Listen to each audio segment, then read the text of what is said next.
from the U.S. men's soccer team, of course, his coverage on Fox, and he's also a local guy as well. Yep. Did you ever come to the auto show when you were?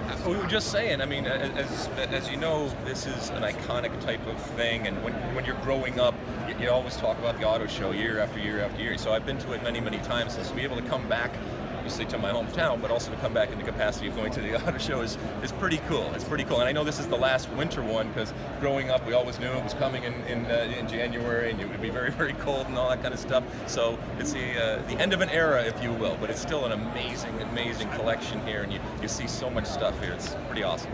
Talk about the partnership with U.S. Soccer and Volkswagen. Yeah, so look, I like to be to hang out with people that like soccer, obviously, and when you talk about Volkswagen, I think they were very strategic and very smart in recognizing what the soccer world, and in particular what the United States men's national team and women's national team and all of the youth teams that we have can bring to their brand. And so, they brought us out here to introduce the partnership, and I want to be involved with people that like soccer and love soccer the way that I do and have a passion. They also have, I'm really proud to be a part of it because they are looking at especially young women and encouraging them to be coaches because we need more young women that are out there coaching. But this is a good thing. This is a good thing for VW, and this is a good thing for American soccer.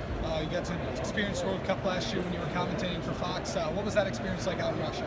So, we're talking about growing up in Detroit, and I grew up in the 70s and 80s, and I grew up with this image of what Russia was, and I had never been to Russia, one of the few places I hadn't been, and so I was really excited to juxtapose it and compare and contrast with my images, especially as a kid. And it was great. They were on their best behavior. We felt we had a really good time. It was a crazy World Cup. I was in Moscow the whole time, and I had the best Groundhog Day existence where I got up every day and I worked in the shadow of the Kremlin right there at Red Square, and got to talk about soccer. So it was a wonderful way to see the country, and for my first time. And of course, Women's World Cup this year, Yep. and I know you're excited about that.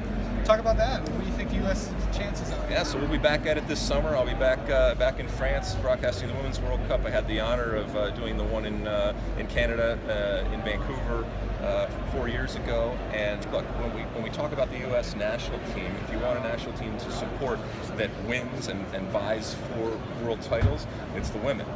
And they have established a level of excellence that is unsurpassed. So what they do on the field is something to behold, and to be able to cheer for a U.S. team going to win a World Cup and defending their World Cup title right now is really going to be fun. Yeah. Catch the Women's World Cup on Fox, and of course you'll see this guy commentating on there.